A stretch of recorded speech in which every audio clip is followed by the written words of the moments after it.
ধর্মীয় আলোচনায় স্বাগতম। চ্যানেলটি সাবস্ক্রাইব না করে থাকলে অবশ্যই সাবস্ক্রাইব করুন। চলুন শুরু করি।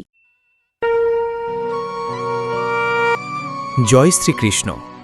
আজকের এই গীতা পাঠে আমরা প্রবেশ করছি জীবনের সবচেয়ে গভীর সত্যের দিকে, জন্ম, মৃত্যু এবং আত্মার চিরন্তন যাত্রা।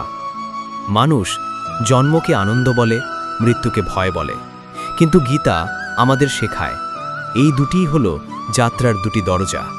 চলুন আজ আমরা আত্মার এই চিরন্তন পথকে বুঝে নিই কৃষ্ণের বাণীতে, ধর্মের আলয়।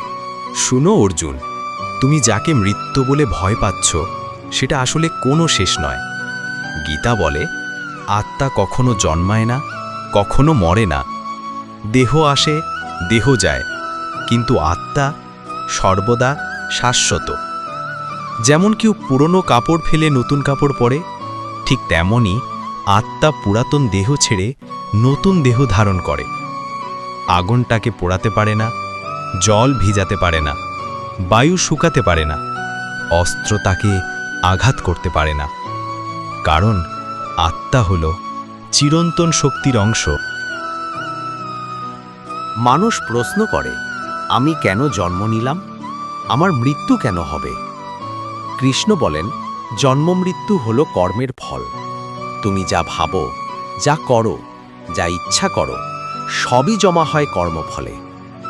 জন্ম মানে শেখা, মৃত্যু মানে শেখা শেষ হওয়া। যে কর্ম বাকি থাকে, আত্মা সেই কর্ম পূরণ করতে আবার ফিরে আসে। এই জন্ম তোমার শেষ জন্ম নয়, এই মৃত্যুও তোমার শেষ মৃত্যু নয়।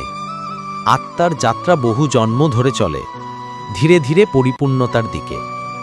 মৃত্যুকে ভয় লাগে কারণ মানুষ ভাবে সে শুধু দেহ। দেহের সঙ্গে যে আসক্তি, সম্পদ, অহংকার, সম্পর্ক, আমার এবং আমি, এই ধারণা জন্ম দেয় মৃত্যু ভয়। কিন্তু যে জানে আমি দেহ নই, আমি আত্মা, সে কখনো ভয় পায় না। কৃষ্ণ বলেন, হে অর্জুন, যাদের জন্য তুমি শোক করছো তারা কখনোই বিলীন হবে না। আত্মা অনন্ত। দেহ পড়ে থাকে, কিন্তু আত্মা যাত্রা শুরু করে। কি নিয়ে যায় আত্মা? মাত্র তিনটি জিনিস: মন, ইচ্ছা এবং অভ্যাস। এই তিনটেই ঠিক করে আত্মা কোথায় জন্ম নেবে, কোন পরিবারে জন্ম নেবে, কি অবস্থায় জন্ম নেবে।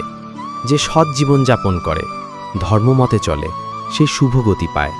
যে অন্যায় করে, সে নিচের স্তরের জন্মে যায়। জীবন কখনো শেষ নয়, শুধু পথ বদলায়।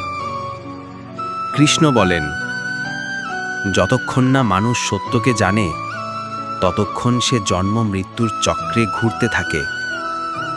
এই চক্র থেকে মুক্তির পথ জ্ঞান, ভক্তি, সৎকর্ম এবং কৃষ্ণ স্মরণ। যে মৃত্যুকালে বসুদেব, কৃষ্ণ, পরমেশ্বরকে স্মরণ করে, সে আর জন্ম নেয় না, সে মুক্ত হয়, চলে যায় শান্তির পরম ধামে। মুক্তি মানে জন্ম মৃত্যুর বন্ধন থেকে মুক্তি। মৃত্যু কোনো আতঙ্ক নয়, জন্ম কোনো আকস্মিক ঘটনা নয়, দুটি আত্মার যাত্রার অংশ। কৃষ্ণ বলেন, হে অর্জুন, তুমি শুধু আমার শরণাগত হও, আমি তোমাকে সমস্ত পাপ ও বন্ধন থেকে মুক্ত করব। জন্ম মৃত্যুর এই জ্ঞান তোমার মন থেকে ভয় দূর করুক, তোমার আত্মায় আলো দিক, জীবনের শান্তি দিক। জয় শ্রীকৃষ্ণ।